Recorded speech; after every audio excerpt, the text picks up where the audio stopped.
Here's one of our ITTO diagrams. This is a summary level view of the integration management knowledge area. This gives us some visual perspective to see information flows as they come into a process, as they exit a process, as they flow directly from one process to another. And it can help us understand what's going on much better than in the figures that you'll see in the PMBOK guide. And we use these in our course materials, and we'll go through an incremental build and talk about what's going on with these information flows and how they fit in the context of the various processes. And then we'll selectively point out certain things in the PMBOK guide where it fits within the context, just focusing on the more important fundamental concepts. Here's a figure for resource management, and I think you'll agree that the visual perspective is much easier to understand. Here we're seeing a scattering of information flows that I've highlighted, and sometimes we need to zoom out and look at a broader perspective to see important patterns. So here, where we see work performance data coming into the control process and work performance information coming out, and then work performance reports flowing into managed team, this is part of a much bigger elegant pattern which looks like this.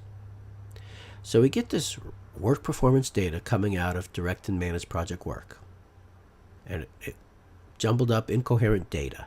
It comes through all the different control processes where we add structure and context and get this more coherent information which flows up to monitor and control project work. That information is going to be much more useful for situational awareness. And then within monitor and control project work, we add additional structure. We synthesize into work performance reports, which flow on to 4 particular processes, one of which is managed team. And so this elegant pattern here, well, you could study these figures for 100 years and never see it. Here's another ITTO diagram for scope. We see verified deliverables coming into validate scope and accepted deliverables as an output. If we zoom out, we see a very important pattern which looks like this.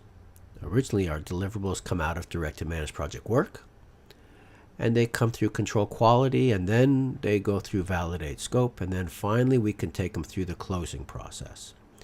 What could be more fundamental than your deliverables?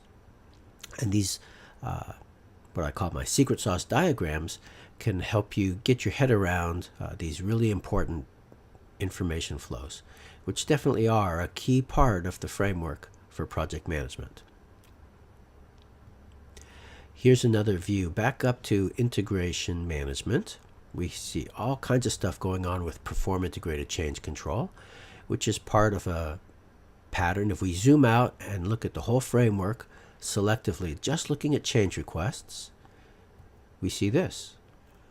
All of these change requests come up to perform integrated change control. They get written out to a change log. They're carefully reviewed and either approved or rejected. If they're approved, they come over to direct and managed project work to be implemented. They get taken through, the approved change requests get taken through control quality to make sure they don't slip through the cracks, that they get implemented successfully. And once we've verified that, we update the change log accordingly. And then finally, if they relate to procurements, approved change requests are an input to control procurements to help manage that tension between buyer and seller.